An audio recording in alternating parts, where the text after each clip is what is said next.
What's up, Wizards? It's Dev. Looking at the top 20 commanders. It's been a long time since we've done this here on the channel. I've been looking at commander stuff a lot recently, getting like really into it. And when I do that, I like to look at good old EDHREC, which is a good website. There's some things, people got things to say about it, but it's a good website. So what we're doing today is just having kind of a fun one, a goof. I am working on bigger projects right now. Best gifts for Magic players in defense of EDHREC. I got some exciting stuff in the pipeline, but every now and again, I just like to kind of goof around, have some fun with it. So today, we're going to look at the top 20 commanders, says EDHREC, over the past month. One of the last times I did this, I looked at over the last 2 years, and most of the comment section basically told me, like, dude, you should be looking at the last month or the last week or whatever, because you're going to get the same commanders over and over. You look at the top, the best over the last couple of years. So today we're doing that. We're looking at the top commanders over the last month here, and you may already notice a couple of potentially infuriating, it all depends on who you are, commanders on the screen. I don't know if you can read these, so I'm going to read some of the newer ones to you. Other ones I'll kind of breeze through because you've seen them before, or they're very popular commanders. You know what they do. There's one of those on your screen right now. We'll get to it. But for now, we got to look at what is apparently the number one commander of the month in terms of, and this is very important to note, this is one of those EDHREC things we were talking about a second ago. I didn't want to mention too many things, right? But it's kind of important to note that these are the decks that have been built on EDHREC, right? These are not the decks being played in Commander at large on actual tables right now.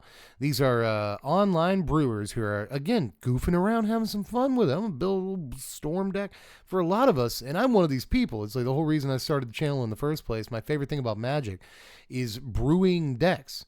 And sometimes in different hobbies and even sports and stuff, people have skill sets. This guy's good at this, he's kind of bad at that. This lady's great at this, she's not as good at this, So, in basketball, this guy can shoot the threes, but he doesn't post up so well, So, and in my case, I'm not the absolute best Magic player in the world. You've seen me play Magic, I think you can attest to that. Yeah, I've seen Dev play Magic, he sucks.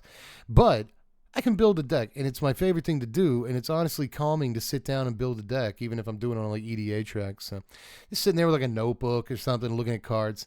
It's my happy place. And so I can see, that's the thing with Storm here, and the next card too. You already see it's cap. No cap, it is cap. This is mostly people sitting down and taking new cards and being like, "Ooh, I want to build around that. Let's brew. Brewing's fun." So again, it's important to know, that's a really long roundabout way of saying that you should not think that, "Ooh, these are the things seen playing Commander." Because that is one of the pitfalls, I guess we'll say, of EDHREC. But these are cards people are really excited about, and that does count for something. Now, Storm Force of Nature is 4 mana. It's 1 in Teamer colors for a 3/4 legendary mutant hero with flying and vigilance. It also has Ceaseless Tempest. Whenever Storm deals combat damage to a player, the next instant or sorcery spell you cast this turn has Storm. So that's cute, right? It's her name's Storm, so it gives Storm. That's very creative design space right there, I'd say. I do kind of like the idea of this, but it has to deal combat damage to a player. That said, I imagine that you play stuff like Slip Through Space and other like 1 mana cards that make her unblockable. And you also play like 1 mana protection spells, Shore Up and the like, Dive Down, stuff like that, to make sure that she can get in for combat damage and, not get hit by removal spells and stuff like that. So you've got this kind of basis of 1 mana spells that you're playing probably either during combat or pre-combat to make sure she gets through and all that. And then once your post-combat and your Storm is up, then you've already cast a spell or two that turn. Right. But this does, create this interesting space where you want to cast a bunch of pre-combat spells, but still have mana left for one like big post-combat spell. So, again, interesting space as far as like not only how you're building, but how you're sort of drawing things up turn over turn here. So I like the idea of the card, but as I got to diss it a little bit because like 4 mana for a 3/4 flying vigilance is not good. It's just not, 1 more mana and you've got a Sarah Angel. Ooh, extra power toughness. You got like a harder to cast, worse Sarah Angel in some ways. I know it's less mana, but it's way more colors. But I guess it's your commander that just allows you to play more colors in your deck, and these are good colors for a card like this. So it allows you to play probably pretty traditional Storm stuff, right? You're just building a Storm deck. we've seen a bunch of commanders that do this. So you're just playing like Manamorphose and Frantic Search and like stuff that either untaps lands or is effectively free to cast, right? And then you're balling that into one huge thing, you know? So even if it's just like a card draw spell that costs a couple of mana in your second main phase, well, you draw 7, you know, you draw 8. So I could see this doing some pretty cool stuff, but boy, is it a lot of setup. It's a little bit, I know 4 mana is not all the mana in the world, but for what it's trying to do, it's a little bit on the pricey side to me, at least. So I don't know, man. I got some issues with it functionally, but Storm is my favorite X-person, my favorite X-Man. So I definitely understand why people are building with it. And not only is she really, really cool, and she's a lot of people's, you know, favorite person, myself included, favorite person from, you know, her franchise, barring Wolverine or what, people really like him. But she's probably the most interesting of these like Marvel Secret Lair cards we've seen so far. So I can definitely dig this at number 1, even if not all of us love the idea of these Marvel cards, you know, sitting across from them at a command table or whatever. So we'll move on, though, to Cap here. Captain America First Avenger is number 2. He is 3 mana, Jeskai colors, red, white, and blue, baby. How cute is that for a 4/4 legendary human soldier hero? It has a throw, which is pay 3, unattach an equipment from Cap to have him deal damage equal to that equipment's mana value, divided as you choose among 1, 2, or 3 targets. He also has catch. At the beginning of combat on your turn, attach up to 1 target equipment you control to Captain America. So I assume this deck plays Colossus Hammer. I assume this is just like a red white equipment deck. You know, it's just like Storm is like, okay, I assume that's a Storm deck. You know what I mean? We're just gonna build Storm the way we normally would. Same thing with this. You know, we're gonna build red white equipments, but I guess we get blue too. You know, it probably opens up some stuff, but we're probably mostly playing Boros cards. Like off the top of your head, again, you're playing Colossus Hammer, like guaranteed, and a bunch of other equipments, but you're probably also playing like Lock for Stoneforge Mystic, Pure Steel Paladin, Sigarda's Aid, like all the stuff you normally see. So I could just see people kind of getting excited about this because they get to play an old deck in a new way, and Cap's pretty good. You know, again, with Colossus Hammer, just attaching it for free is pretty gross. It's really, really good. And attaching like really, really large mana value, like equipment to him for free with Pure Steel or with his own ability or whatever, and then unattaching it, that could get pretty gross pretty quick. And note that like these abilities, their first ability is instant speed, so that could also get ugly. I think he's cool. Not my favorite character or anything, but as far as like equipments commanders go, he's pretty exciting. And opening up a new color that deck doesn't usually get is also like, I'm stoked about that. So cool guy here. I'm never gonna play him. I'm almost never, I'm not excited about equipments decks like too much, but again, he's okay. Dragon up next though. This is perennially, that's the word I'm looking for, in the top, 25, top 10, top 5. This is the Dragon Commander, although I believe there's a second Dragon Commander. If memory serves, like Mirren or something is going to be down here if I had to guess. I have not looked at this list ahead of time.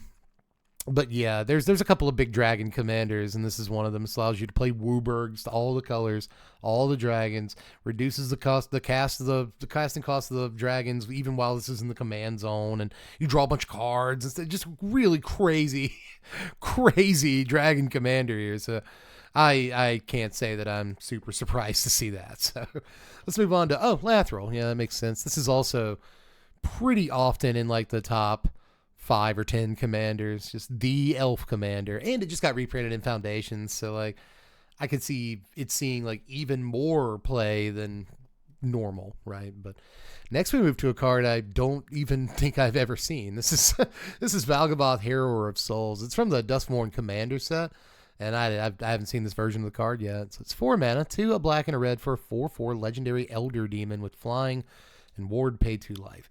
Whenever an opponent loses life for the first time during each of their turns, put a +1/+1 counter on Valgavoth and draw a card. Ooh, okay.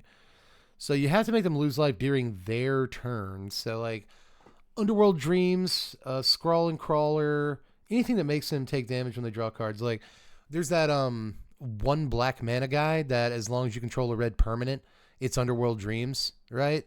It's like Kozilek's something. Am I getting that right? There's a guy like that.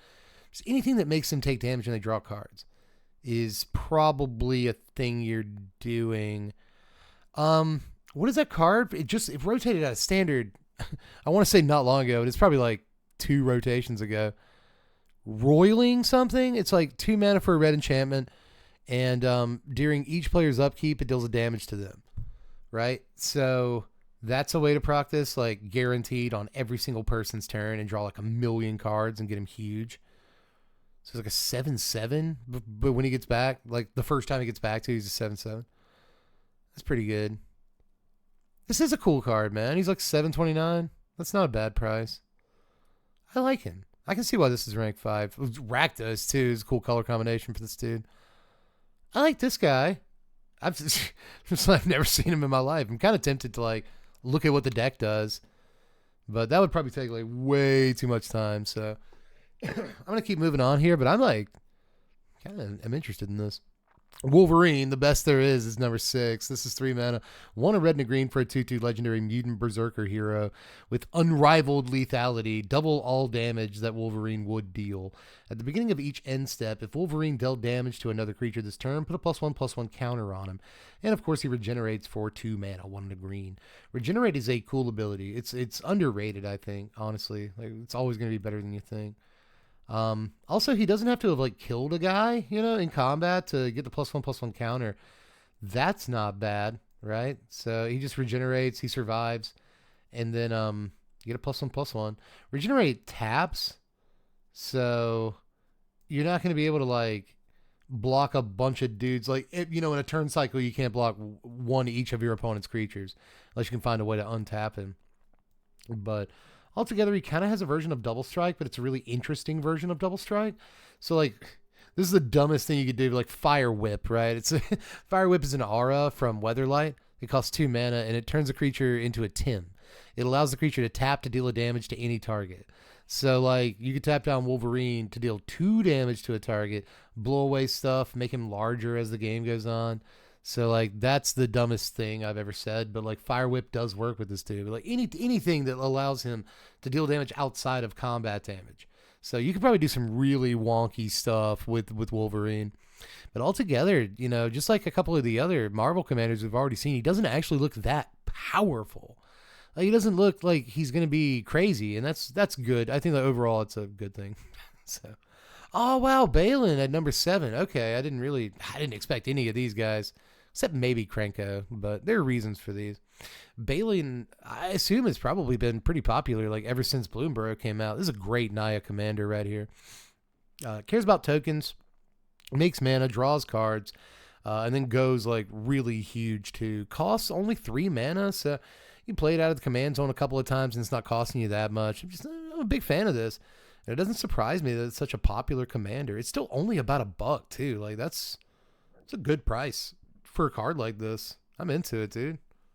Dude, I'm proud of the guy. I'm proud of her. I didn't think this card was like that popular. Like for the last couple of months, I've been like, dude, why isn't Baylen more popular? Apparently Baylen is pretty popular. It's 2,000 decks in a month, and it's pretty good. But Giada, Fonts of Hope, is number 8 here. This just got reprinted in Foundations. So again, like newfound, brewing enthusiasm, I guess, for Giada. It's a cool commander. You're stuck in mono white, but not all the angels. You don't get the Boros ones or the Orzhov ones or the very few, Azorius ones. I never even think about blue white, so I couldn't come up with a word. But even just being stuck, quote unquote, in mono white gives you all the good angels. You get Youthful Valkyrie all the way up to Baneslayer and Lyra, so it's good stuff. But Krenko is number 9. This too, just reprinted in Foundations, but this is a pretty popular commander, like all the time. So he's awesome. It's really cool. I've been playing this in Brawl on Arena. I've been playing a bunch of Krenko builds in Standard too, trying to find a good Goblin build. But in Brawl right now, you play Krenko with not only Gleeful Demolition and Runvelt Horde Master and all. I'm talking about Standard Brawl, by the way. But you get Impact Trimmers in Standard now with Krenko, and it's just like so fun. It's so much fun. But yeah, Krenko, he makes sense too because like people are really into Goblins, and he's kind of like the Goblin commander. But he's new in Foundations too. Edgar's always here. This is going to get reprinted in Innistrad Remastered, which I don't even know like when that's coming out. I think it's like relatively soon, beginning of the year. If I had to wager a guess, I haven't really paid much attention to it, but I know people have been talking about it, and they're excited about Eddie getting reprinted. So I guess in preparation for that, right, we're going to go ahead and brew some more. But it's not like people aren't already brewing a lot with Edgar Markov, right? He's pretty popular dude. But Kalia of the Vast is number 11. This is like, I feel like this one's pretty popular too. Like, you're pretty often going to see this on the 2-year list. And I imagine it's even going to be on like the 1-week list a good bit of the time. It's just no matter what you're doing, angels, demons, dragons, you're going to do fun stuff. And this does allow you to play angels and play the Boris ones and the Orzhov ones and Furrow's Retribution and stuff. Just, yes. Is that what that card, Furrow's Retribution? The 4-mana saga that puts a 4/4 angel into play, and then it like lets all your creatures, all your angels tap to kill stuff like that saga. So Kalia, dude, Kalia is awesome. It's a great commander for $2. I feel like that's a steal, dude. $2 to build Kalia. Let's go. It's all the other cards that cost money, But Yuriko always like in the top 5 in the 2-year list. Like every time I check the 2-year list, top 5 every time, dude. People love Yuriko. There's another one. It's like $2, and in this case, like not every ninja is going to cost $1 million like every good dragon is. So I'm kind of into it, dude. Yuriko, I still haven't built my Yuriko deck. I haven't bought a copy of Yuriko. I feel like it's a rite of passage for a commander player. I haven't done it yet. Next is Atrax Praetor's Voice, like usually the number 1 commander in the 2-year, most popular 2-year list. This is, it's Traxa. It is what it is. Arabella at 14. That's cool. All right. So from Dustmourn, I play this in Standard Brawl too a good bit when I play Standard Brawl. I play Standard Brawl like more than I played Standard on MTG Arena. Like nowadays, Standard Brawl is a fun format, dude. But I was just playing Arabella yesterday morning in Standard Brawl. But it's really cool to see her. Like as she's in like Big Girl Commander too. That's great. I love this little lady here too. Like 50 cents, heck of a deal, baby. You can spend a lot of money too on like 2 power creatures. So like Imperial Recruiter, I suggest that you like proxy that. It's a lot of money, but you could probably build a really budget version of Arabella for Commander and have like so much fun, dude. So yeah, like I'm glad this is in like the top 20. Next is Tony Stark, baby. It's Iron Man, Titan of Innovation. What are you? Why are you all the way down here? What's a girl like you doing in a place like this? All the other Marvel cards are way up there. This is 5 mana, 3, a blue, and a red for a 4/4 legendary artifact creature. He's a human hero. Very cute. He's an artifact creature. Flying and haste. He's also a genius industrialist. Whenever Iron Man attacks, create a treasure token, then you may sacrifice a non-creature artifact. Well, that's convenient. If you do, search your library for an artifact card mana value equal to 1 plus the sacrificed artifact's mana value. Put it on the battlefield tapped. Shuffle up. So, okay. So if you sack the treasure, you always get a 1-drop artifact, but that's fine. You get a trinket mage every turn. Like, whatever. You have to attack with him. He has to. Well, he does have haste, so it's not like you don't see him coming. He's in your command zone, but like he has haste. That's pretty good. You should be able to tutor for something to turn it comes out, and it enters tab too. Like you don't put it in your hand; it just enters tab. It's pretty cool, man. It always scales up. I kind of like him. Why are you number 15? Is it because you cost 5 mana? That's just too much. I do like him though. First time I'm like really reading him. He's cool. Pant Laza, sun favored. I was gonna say sun flavored. So Dino Discover Commander. This guy's pretty popular. He's like getting as popular as Gishath these days, man. It's because he's very good. But next is there he is, Miram. I knew it. Yep, we knew we were gonna see this dude. Where one dragon commander goes, so goes Miram. Yeah, I don't even have to explain this one to you. Just Deemer Dragon Commander. Good guy. But next is Mrs. Bumbleflower from, I can only assume, Dustmourn Commander.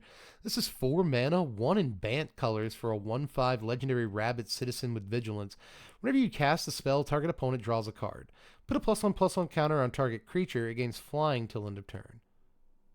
If this is the second time this ability is resolved this turn, you draw 2 cards? Okay.